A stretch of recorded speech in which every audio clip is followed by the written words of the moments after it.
अपने गुलाम को नहीं पहचानेंगे, गुलाम अपने मालिक को नहीं पहचानेंगे। मेरे भाइयों, नमाज़ अमान में हमें उल्टी तरफ से दिया जाएगा, दाहिनी तरफ से बाएं तरफ से दिया जाएगा। क़यामत के दिन अल्लाह कहेगा नमाज़ियों आओ, ऐ मुसलमानों तुम सब नेकियां लेकर आओ। तुमने दुनिया में नेकियां कमाई, किस लिए किसका हुक्म दिया, गुनाह का काम किस लिए किए? सब जवाब देंगे अल्लाह मैंने तेरे डर से नेकियां कमाई, या अल्लाह मैंने तेरे खौफ से नेकियां कमाई, वो बच जाए। लेकिन जिन्होंने नमाज लोगों को दिखाने के लिए पढ़ी होगी, नमाज लोगों को दिखाने के लिए पढ़ी होगी और सिर्फ नाम का मुसलमान होगा, मेरे प्यारे साथियों ऐसे ही लोगों का ठिकाना जन्नत नहीं होगा। अगर आप कहेंगे दो चार नमाज पढ़ने से, दो चार वक्त का नमाज पढ़ लेने से, दो चार दिन का रोजा रखने से मुसलमान बन जाएंगे, नहीं बन सकते। आपको इस्लाम के अंदर पूरा पूरा दाखिल होना और सिर्फ अल्लाह ताला का डर अपने दिल में करना है। और हम सब अल्लाह के नौकर नहीं है, हम सब अल्लाह के गुलाम हैं। अल्लाह अगर कहे हमें हुक्म दे रात के 12 बजे उठकर नमाज अदा करो, तहज्जुद की नमाज अदा करो, तो हमें अदा करना पड़ेगा। नौकर तो वो है जिनकी ड्यूटी, जिनका टाइम बांधा हुआ है, लेकिन हमारा और आपका कोई टाइम बांधा हुआ नहीं है, इसलिए कि हम और आप अल्लाह ताला के गुलाम हैं। और गुलाम का मतलब ही होता है हम 24 घंटा अल्लाह की इबादत में लगे रहे। इसका मतलब अल्लाह जब हमें हुक्म दे ऐसा काम करो, नेकियां कमाओ, जब अल्लाह हमें हुक्म दे इबादत करो, जब अल्लाह हमें हुक्म दे रिस्क कमाओ। अल्लाह ये कहे कि अपने बीवियों के लिए पैसा कमाओ, तुम्हें पैसा कमाना है। अपनी औलाद का माँ पर यहाँ पे कि माँ अपनी औलाद की सही तरबियत करे, वालिदैन का अपनी औलाद पर हक है कि वालिदैन का अपनी औलाद पर हक है कि वालिदैन कि वो सही तरह से देखभाल करे। जब वो बुढ़ापे के आलम में पहुंच जाए, बेटा बेटी वालिदैन को खाना खिलाए, पानी पिलाए। जब बुढ़ापे के आलम में पहुंच जाए, बेटा बेटी बाहर से कमा कर लाए, बेटा बाहर से कमा कर ले आए और अपने बाप माँ को खिलाए। जब बुढ़ापे के आलम में पहुंच जाए, बेटी अपने माँ के सरों में तिल लगा दिया करे, बेटा बाजार से पैसा कमा कर लाए और अपने माँ को खिलाए। मेरे प्यारे साथियों, माँ का जिस तरह अपनी औलाद पर हक है, औलाद का भी माँ पर हक है, वालिदैन पर हक है। लेकिन हमारे यहाँ दस्तूर चला आ रहा है। एक दस्तूर ये है कि मान के चलिए हम लोग 4 बेटे हैं, 4 भाई हैं। अगर 4 में 3 ज्यादा रुपया कमाता है और 1 कम कमाता है, तो वालिदैन की नजर में वो खराब होगा, उनको बुरी नजर से देखा जाएगा। लेकिन 4 में जो सबसे ज्यादा कमाता है, उनसे माँ बाप डरेंगे, वालिदैन डरेंगे और उनकी बीवी हजारों खराब हो, वो अपने उसी बेटे से प्यार करेंगे जिस बेटे के पास मोटा मोटा रकम आ रहा है।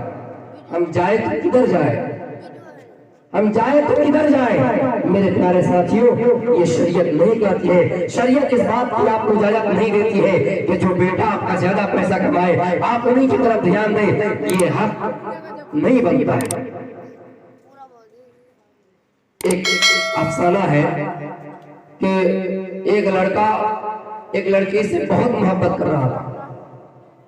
लड़की ने कहा है भला अगर तुम्हें मुझसे शादी करना ही है, एक काम करना पड़ेगा, ओनली वन। क्या काम? मेरे खातिर अपनी होने वाली सास को, तुम्हारी माँ को मारना पड़ेगा, उनको कत्ल करना पड़ेगा, उनके सीने में पिस्तौल मारना पड़ेगा, उनका कलीजा मेरे सामने आना चाहिए। ये हकीकत नहीं अफसाना है, लेकिन बहुत अच्छी बात है। आपको अगर मुझसे शादी, लड़की कह रही है अगर आपको मुझसे शादी करनी है तो आप जाइए अपने माँ का कलीजा लेकर आइए। वो लड़का बहुत सोचता है और चला जाता है अपने माँ को कत्ल करने के लिए। सुनिए मेरी माँ बहनों, मेरी बहनों, खास करके इस पैगाम को सुनिए। वो लड़का चला जाता है अपनी माँ को कत्ल करने के लिए और सोचते सोचते जा रहा है। माँ अपने बेटे के लिए रात में जगी हुई है, दरख्त का कोई पत्ता हिलता है तो माँ के कानों में खबर होती है कि मेरा बेटा आ गया है। इसी तरह करते करते वो आदमी पहुंच जाता अपने माँ के पास और माँ सोई रहती है। इतने में पिस्तौल निकालता है, एक चाकू एक छुरी निकालता है और माँ के पेट में, माँ के सीने में मार देता है और कलेजा निकाल लेता है। फिर उन कलेजे को एक प्याला में रखता है, एक प्लेट में रखता है और उस प्याले में रखे हुए कलेजे को लेकर आता है। जिससे शादी करनी है उस लड़की के पास लेकर आता है। मेरे प्यारे साथियों, गौर कीजिए, वो बेटा जब रास्ते में किसी चीज से उझट खाकर रास्ते में किसी चीज से टकरा कर गिरता है, वो कलीजा कहता है, वो मेरा बेटा कहीं ऐसा ना हो कि आपको तकलीफ हुई हो, आपको चोट पहुंची हो। हकीकत में माँ का दिल, माँ का कलीजा ऐसा ही है। मेरी माँ जो माँ बन गई, इस चीज का एहसास करो, अपनी औलाद से कैसे मोहब्बत करनी है, अपनी औलाद से अपनी जान से भी ज्यादा प्यार करना, जान से मोहब्बत ज्यादा मोहब्बत करनी है। वो कलीजा कह रहा है, ओ मेरा बेटा कहीं तुम गिर गए तो तुम्हें तकलीफ नहीं हुई है, जबकि वो मर चुकी है, उनका इंतकाल हो चुका है, बावजूद ऐसा जुमला बोल रहा है। वो कलेजे को उठाता है, फिर प्याले में रखता है और धीरे धीरे उस लड़की के पास आ जाता है जिससे वो शादी करने के लिए तैयार है। एक लड़की को शादी करने के लिए अपनी माँ का कातिल बन गया, अपने माँ को मार दिया, अपने माँ का कलेजा निकाल लिया। जब लड़की के पास पहुंचता है, लड़की कहती है, क्या तुमने कलेजा लेकर आया? क्या तुमने अपनी माँ का कातिल बन गया? क्या तुमने अपनी माँ को मार दिया? क्या तुमने अपनी माँ के सीने से कलेजा निकाला और लेकर आया? वो कहता, हाँ कलेजा लेकर आया है। अब लड़की का जवाब सुन। लड़की ये कह रही है, फला तुमने मेरे खातिर एक लड़की के खातिर अपनी माँ को मार दिया। मैंने तो तुम्हारा इम्तिहान लिया, मैंने तो तुम्हारी आजमाइश की, क्या तुम मेरे लिए अपनी माँ को मारते हो या नहीं? तुमने माँ को मार दिया, आज तुम अपनी माँ को मार सकते हो, तो कल तुम पैसे के चक्कर में और खूबसूरत लड़की के चक्कर में मुझे भी मार सकते हो, मुझे भी। जाओ, मैं तुमसे शादी नहीं करूंगी, मैं तो तुम्हारा इम्तिहान ले रहा था, मैं तो तुम्हारी आजमाइश कर रही थी कि देखे एक लड़की के चक्कर में अपनी माँ को मारता है या नहीं। तुमने मार दिया। सुनो ओ मेरी बहनों, सुनो लड़की का जवाब। अरे भला दुनिया में एक इंसान को बीवी मिल जाएंगे, दूसरी बीवी का इंतकाल होगा, तीसरी मिल जाएगी, चौथी का इंतकाल होगा, पांचों मिल जाएंगे, लेकिन माँ एक बार दुनिया से जाने के बाद दोबारा नहीं मिलेगी। दुनिया के अंदर एक ऐसा रिश्ता है माँ जो आपको कभी नहीं मिलेंगे। हमारी 4 बीवियां इंतकाल कर गए, 5वें मिल जाएंगे, 6वें मिल जाएंगे, 7वें मिल जाएंगे, लेकिन माँ का रिश्ता एक ऐसा रिश्ता है आपको नहीं मिलने वाले हैं। उस लड़की ने उस निकाह को कैंसिल कर दिया, रिजेक्ट कर दिया। मेरी माँ बहनों, इस वाक़े से नसीहत हासिल करो, लड़के की आजमाइश करो कि कहीं ऐसा ना हो कि लड़का प्यार और मोहब्बत के चक्कर में आपको अपने चक्कर में ले ले और फिर पैसे की खातिर आपको होटलों में भेज दे, पैसे की खातिर आपको कहीं शॉपिंग करने ले जाए, उसी के बहाने से आपको नीलाम कर दे, भेज दे। आप उसका इम्तिहान लीजिए, अगर इम्तिहान में वो कामयाब हो जाता है तो आप उनसे शादी कीजिए, वरना नहीं कीजिए। क्योंकि बहुत लोग ऐसे हैं जो लोगों की जिस्म को नुमाइश करने के लिए, लोगों को जिस्म की अय्याशी करने के लिए, लोगों को जिस्म को हासिल करने के लिए दौड़ पड़ा रहता है। आप उनकी आजमाइश कीजिए, हकीकत में लड़का अगर सही निकले आप उनसे शादी कीजिए, वरना नहीं कीजिए। आप अपनी जिंदगी को बर्बाद नहीं कीजिए। मेरी माँ बहनों, औलाद का हक ये है अपनी माँ पर, माँ का ये हक है अपनी औलाद पर कि बेटा अपने माँ की सही से देख रेख करे। माँ अगर बद्दुआ करे अपनी औलाद पर वो आप कहीं के नहीं रह जाएंगे। एक सहाबी था जिनका नाम अलकामा था, बहुत बड़ी इबादत गुजार थे, मुत्तकी थे, नेक थे, परहेजगार थे, लेकिन मेरे भाइयों, मेरे प्यारे साथियों, इंतकाल के वक्त अपनी बीवी से ज्यादा मोहब्बत करने लगा और अपनी माँ को छोड़ दिया। आज कितने लोग ऐसे पाए जाएंगे, अपनी बीवी से मोहब्बत के खातिर अपने माँ को कितने लोग भूल बैठे हैं। बीवी की मोहब्बत बीवी की जगह में है। आप बीवी से भी मोहब्बत कीजिए, माँ से भी कीजिए, मोहब्बत दोनों से कीजिए, लेकिन मोहब्बत हर एक का अलग अलग है। आप ऐसा ना हो कि बीवी की मोहब्बत के खातिर अपनी माँ को भूल जाए। मेरे प्यारे साथियों, आखिर में इबादत गुजार तो था, नेक था, परहेजगार था, लेकिन अपनी माँ से नाराज थे। किस लिए? तो वो अपने बीवियों की सारी बातें, सारी फरमाइश से सुना करते थे और अपनी माँ को भूल गए थे। जब इंतकाल का वक्त करीब आया तो मेरे प्यारे साथियों, सांस ले रही थी, आखिरी सांस चल रही थी, आखिरी सांस निकल रही थी, लेकिन जाने के आलम में पहुंचने के बाद उनका इंतकाल नहीं हो रहा था। आखिरी सांस ले रही थी, वो इंतकाल नहीं कर रहा था और उनकी जुबान से कलिमा ला इलाहा इल्लल्लाह नहीं निकल रहा था। इतने बड़े नेक मुत्तकी साले आदमी, लेकिन ला इलाहा इल्लल्लाह नहीं निकल रहा है। धीरे धीरे ये खबर मोहम्मद रसूलुल्लाह सल्लल्लाहु अलैहि वसल्लम को पहुंचती है। आप सल्लल्लाहु अलैहि वसल्लम चलकर आते हैं। आपने फरमाया क्या हुआ है? लोगों ने बताया कलमा जारी नहीं होता है और ये मरता नहीं है, सांस आखिरी सांस ले रहा है, आखिरी सांस इनकी चल रही है, लेकिन जाकर के आलम में पहुंचने के बाद भी इंतकाल नहीं हो रहा है। इनकी जनाजा नहीं उठ पा रहे हैं, ये इंतकाल नहीं कर रहा है, इनकी मौत नहीं हो रही है, इनके जुबान से कलमा जारी नहीं होता है, ला इलाहा इल्लल्लाह जारी नहीं होता है। क्या आखिर वजह है? अलकामा की बीवी को बुलाया गया। वो अलकामा की बीवी, क्या बात है, तुम्हारे शोहर ने कौन सा गुनाह किया है? उसने कहा मेरा शोहर नेक है, मेरा शोहर दीनदार है, लेकिन अपनी माँ से नाराज था और माँ उनसे, मेरी सास उनसे नाराज है, माँ उनसे नाराज है।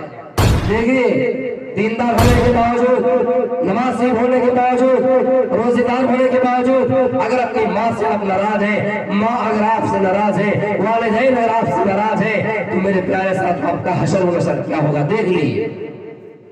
अल्लाह के नबी ने फरमाया, हो लोगों, जाओ अलकामा की माँ को बुला कर लेके आओ। अलकामा की माँ के पास जब लोग गए, अलकामा की माँ ने गुस्से में कहा मैं नहीं जा सकती हूँ, इसलिए कि मैं उनसे नाराज हूँ।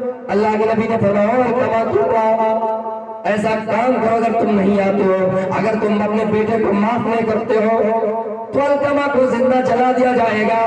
आए बिलाल, जाओ मार्केट से जाओ, जंगलों से जाओ और लकड़ियां चुन चुन के लेके आओ, लकड़ियां खरीद के लेके आओ और आग लगा दो और उस आग में अलकामा को जला दो, अलकामा को जिंदा जला दो। माँ से नाफरमानी करने वालों, बीवियों की मोहब्बत में आकर, सिर्फ बीवियों की मोहब्बत में आकर माँ को भूल जाने वालों, माँ अगर तुमसे नाराज हो जाए, अल्लाह के नबी फरमाते हैं अलकामा को जिंदा जलाने का हुक्म मैंने दे दिया।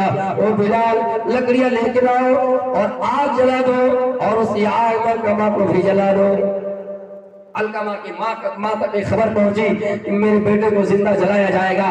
अल्लाह के नबी ने कहा है अलकामा की माँ, उस दुनिया के अजाब से इस दुनिया के अजाब बहुत हल्का है। अगर अलकामा को जिंदा जलाया जाता है तो जलाने दीजिए, ये दुनिया का अजाब है, उस दुनिया के अजाब के मुकाबले में बहुत हल्का है, जलाने दीजिए। आप उसको माफ नहीं कर रहे हैं, इसको जिंदा आग में जलाने दीजिए। अलकामा की माँ ने कहा मैं अपने बेटे को आग में जलते हुए नहीं देख सकती, मैंने अपने बेटे को माफ कर दिया। जैसे उसने अपने बेटे को माफ किया, अलकामा की मौत हो गई, उनका इंतकाल हो गया। तो मेरे प्यारे साथियों, औलाद का अपनी माँ पर भी हक है और माँ का भी अपने औलाद पर हक है। औलाद का हक अपने माँ बाप पर यह है कि माँ बाप अपनी औलाद को सही तालीम दें। आज कुछ लोग ये कहते हैं कि हमारा बेटा इंजीनियर है, हमारा बेटा मास्टर है, हमारा बेटा डॉक्टर है और इतना पैसा कमाता है, हमें खाने को नहीं देता है। आप अगर उसको सही तरबियत देंगे, आप उसको दीनी तालीम देंगे, मैं ये नहीं कहता हूँ कि दीनी तालीम देंगे ही तो आपको खिलाएगा। अगर आप उसको सही तरबियत देते हैं, अच्छी तरबियत देते हैं, आपके बुढ़ापे में वो काम आएंगे। लेकिन हम और आप तालीम ही नहीं दे रहे, उल्टे ये कह रहे हैं कि हमारा बेटा है, हमें खिलाता नहीं है। तो माँ का औलाद वालिदैन किस तरह अपने औलाद पर हक है, औलाद का भी अपने वालिदैन पर हक है कि आप उसको पढ़ाइए, तरबियत दीजिए। आप अपनी जिंदगी में बेकार हो गए, वो नहीं दीजिए, ठीक है, लेकिन अपनी औलाद को बेकार नहीं कीजिए। क्योंकि मेरे प्यारे साथियों, खुद का मेरा मामला था कि हमें हमारे माँ बाप ज्यादा नहीं पढ़ा पाए, लेकिन दुआ कीजिए, आज कीजिए, पुख्ता इरादा कीजिए कि हम अपने औलाद को ज्यादा से ज्यादा पढ़ाएंगे। हमारे उस्ताद कहा करते थे अपनी औलाद को पढ़ाने में अगर जिस्म का खून बेच कर ही सही पढ़ाना पड़े हम पढ़ाएंगे अपनी औलाद को, लेकिन तालीम से महरूम नहीं रखेंगे। आप उसको जरूर तालीम दीजिए, सही तरबियत दीजिए, बुढ़ापे में आपका काम आएगा, इस दुनिया में काम आएगा, उस दुनिया में काम आएगा। आप अपने बेटे को सही तालीम देंगे, सही परवरिश करेंगे, जन्नत में वो आपको ढूंढेंगे। अल्लाह कहेगा फला के बाप को बुला के लेके आओ, इन्होंने अपने बेटे को सही तालीम दी थी, इन्होंने अपने बहन को सही तालीम दी थी, आज उनके साथ इनको जन्नती करार दिया जाए। मेरे प्यारे साथियों, तो तालीम जरूरी है। वालिदैन का हक अपनी औलाद पर इस तरह है, औलाद का भी हक अपने वालिदैन पर है।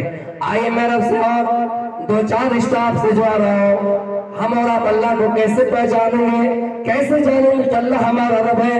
ओ लोगों, आप दुनिया में देख लीजिए, दुनिया में देख लीजिए, इंसान मुख्तलिफ किस्म के लोगों की इबादत करता है। कोई चांद की करता है, कोई सूरज की करता है। ये चांद रात में रोशनी देता है, दिन में गायब हो जाता है।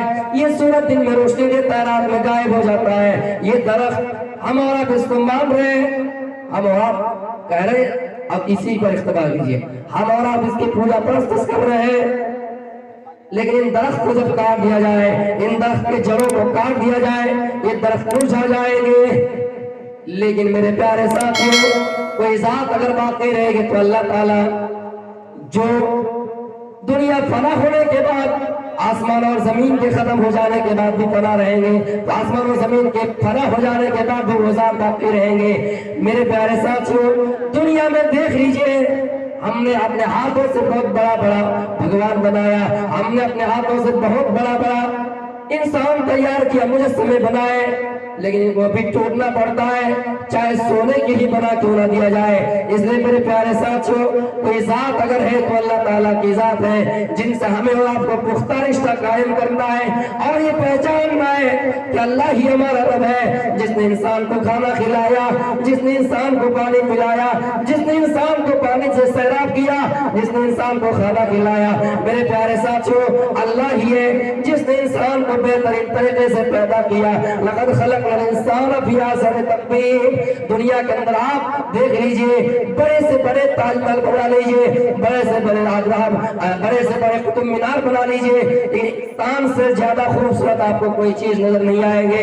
लेकिन इंसान देखिए, इंसान को कितने बेहतरीन सांचे में अल्लाह ताला ने पैदा किया है, इंसान को कितनी अच्छी सूरत देकर पैदा किया है। चाहे कितना ही खूबसूरत ताजमहल हो, चाहे कितना ही खूबसूरत लाल किला हो, आप ये नहीं कह सकते कि लाल किला ज़ैद से अच्छा है, आप ये नहीं कह सकते लाल किला ज़ैनब से अच्छा है। आप किसी इंसान से किसी चीज को तशबीह नहीं दे सकते हैं। गोया कि इंसान सबसे अच्छा बनकर आए, इंसान की शक्ल अच्छी है, इंसान की सूरत अच्छी है, इंसान का डिजाइन अच्छे है। अल्लाह चाहता तो हमें जानवर भी बना सकता था, अल्लाह चाहता हमें परिंदा, अल्लाह चाहता तो हमें कीड़ा मकोड़ा रेंगने वाला बना सकता था, लेकिन इंसान बनाया है। इंसान पेट में खाना खाता है, खाना पेट में कैसे पचता है, पेट के अंदर अल्लाह कैसे मशीन तैयार करके रखे हैं।